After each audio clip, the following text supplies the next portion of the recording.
Welcome to week 3 of Business Analysis Techniques. This is the summer 2014 quarter. I'm your online instructor, Diana Block.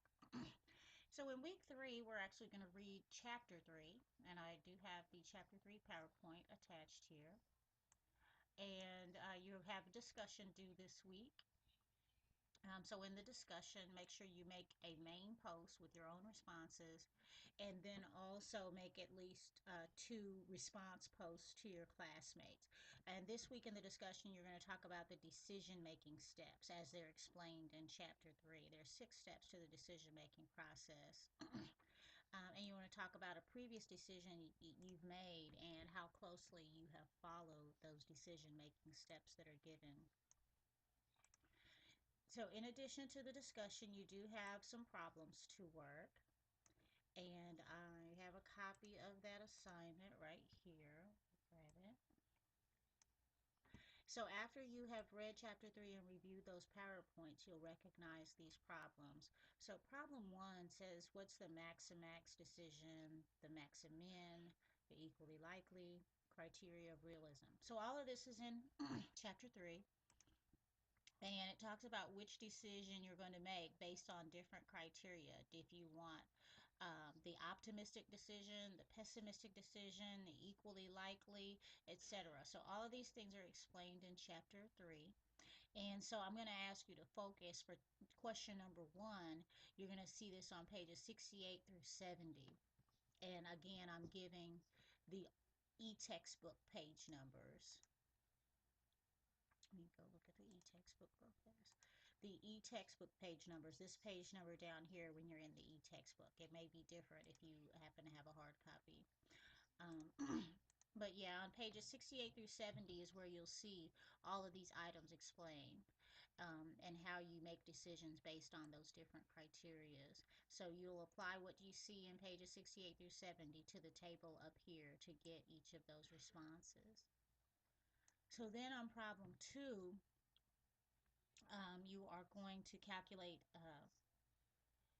expected monetary value, that's EMV. And on pages 71 through 73 is where you're going to see the appropriate calculations to determine the expected monetary value. So you'll see here you've got 3 different pieces of equipment here and some projections of their values in different types of markets, whether it's a good or a poor market. And so you can use the formulas you'll find on page 71 to 73 to find out what the actual expected monetary value is of each of these pieces of equipment. And the formula is going to combine both the good and poor market numbers to give you the expected value. Then on part B, you're going to calculate the expected value with perfect information, and that's also included within that pages 71, 73, how to calculate that and what it means. The third problem, you're going to use utility values, or you're going to calculate utility values. And so this is a little further in the chapter. This is on about pages 89 through 92, 93.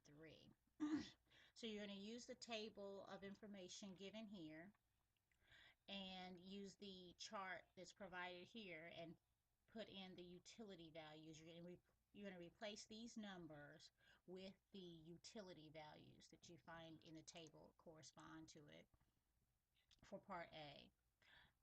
Then on part B, you're going to find the expected utility for each of these pieces of equipment, so, or the expected value. That's similar to what you did in the previous problem in problem 2.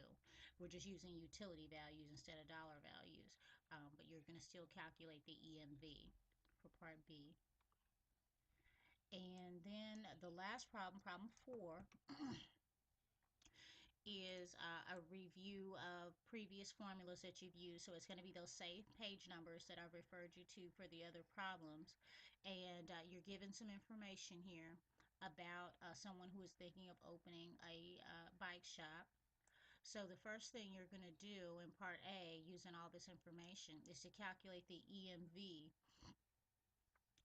for these 2 specific nodes, a large shop and a small shop.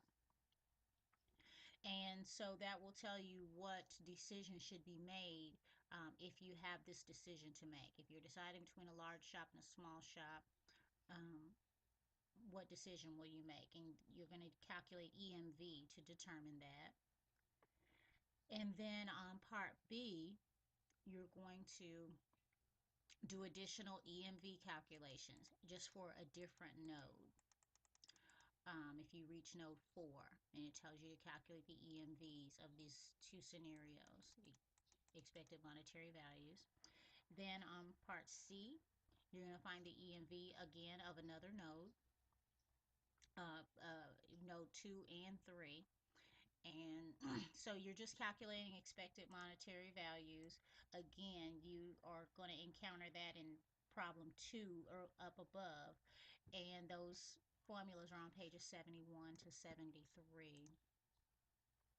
And then the last part is another EMV calculation.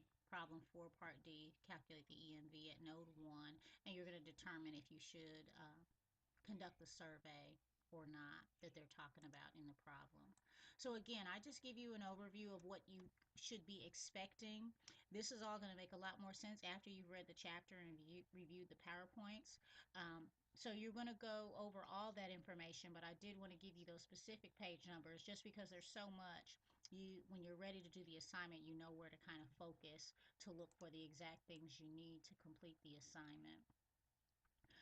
So if you have any questions about this, as always, you can send me your spreadsheet so I can see where you are and what you have so far, and then I can help you with it.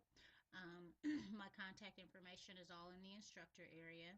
So I look forward to talking with you in the discussion this week, and have a great week.